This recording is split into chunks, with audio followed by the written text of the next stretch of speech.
Hey guys, somebody asked me if they could, if I could show them like a quick way to camouflage this guy. I just sprayed the bottom so it'll already be dry. But we're basically going to go through just a super easy, quick and dirty sort of explanation here. Some of the plastic stuff, even this fusion, it's not supposed to be for, not supposed to have to prep it or anything. I do sand these down. Again, these aren't going to be long term because the plastic they use just doesn't want to stick without using some sort of etched acid to prep the plastic with, or a special plastic dyes. This is just so when I have it sitting around, it's not quite such a eye attractant, the bright red. So what we're going to do is we're going to take this satin brown, and it won't take long, but we're going to give that as our base coat, and I'll bring it back when I got that finished. Alright, we sort of got a base coat on there. I'm not too worried about covering it or getting multiple layers on there. You just want to sort of get a nice steady base coat. What we're going to be using is the Krylon series. Now of course all this is going to have to depend on your terrain and which one. Now you could easily start with black as your base and work up if you need more browns and greens to pop more a little bit. Same, you could start with green as your base. If you've got, I guess, more, you're sort of going to look for your background colors. If you want the greens to pop a little bit more, you know, you want them on a darker background, so maybe your base can be a dark brown. We're using the Krylon so that I can get a good base to stick to the plastic. It is a lighter brown, not too worried about it. You've got sort of the sandy brown color. The green on here is a very subdued dark green in the Krylon series, and these are ultra flat black, so they're not going to reflect any light. And as you can see, this is still a little, it's got sheen to it, it's got a little shine to it. That Krylon paint's not, you know, supposed to be a flat color.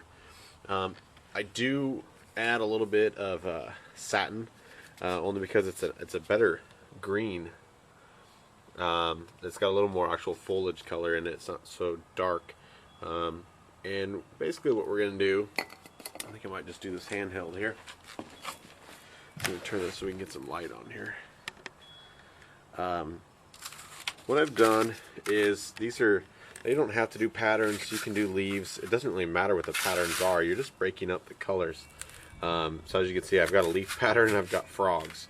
I mean, you can put rainbows and stuff on here. All you're doing is, I'm using a quick pattern to break it up, and I'm not taping anything off. I'm just sort of going to be holding it up there. What I am going to do here, let me if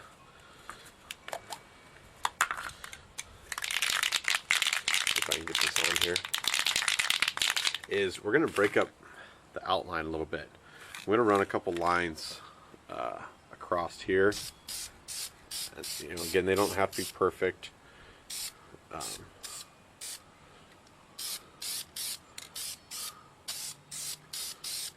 going to give a little bit lighter area, zigzag pattern.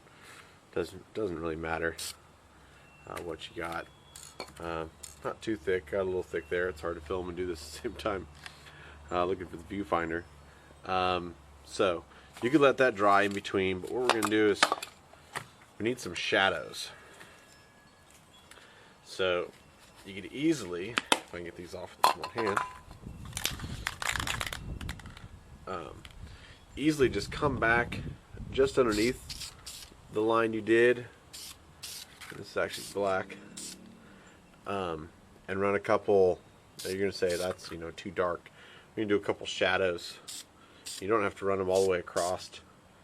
You know, let's see if I can do this while I'm filming here. You know, ideally you want to subdue and darken the stuff that sticks out. This is just a square piece here, so not terribly worried about it, but I don't want like tops and edges and caps to be in black, because that would add to the outline. So because we're trying to break this outline up, I want to add some lighter issues than the base, so I'm breaking up the base colors a little bit, and I want to add a little bit of shadowing to that, and that'll give the effect that it's more of a 3D color, three-dimensional objects instead of just a square gas can here. And I'm not sure how we're going to do this with hands here. Let's see if I can use this jug. Here, I'll be back. Alright, brought you out into the light here. Hopefully you can see a little bit better. What we're going to do, again, this isn't perfect. The idea is to have it not be perfect, because everything in nature is not perfect. That's the black. What do I need? That's the gray.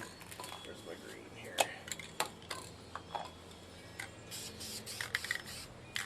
I didn't really shake these really good. They should be shaken up. I haven't used them in a while. But essentially, all we're going to do, we're just going to lay these on top. This one might be just about out. Now, normally I would lay this down, but it's going to be easier for you to see and harder for me to do. Let's see if we can just lay that on there.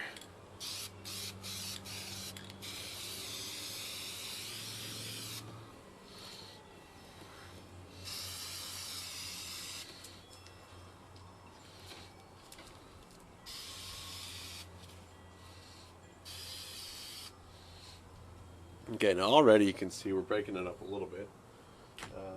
Let's grab, these are dark brown.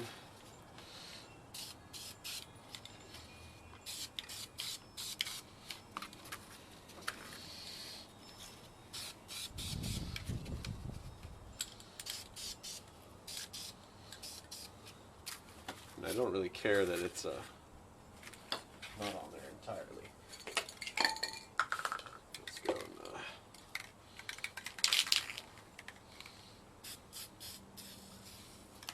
So, that one's a clog tip here.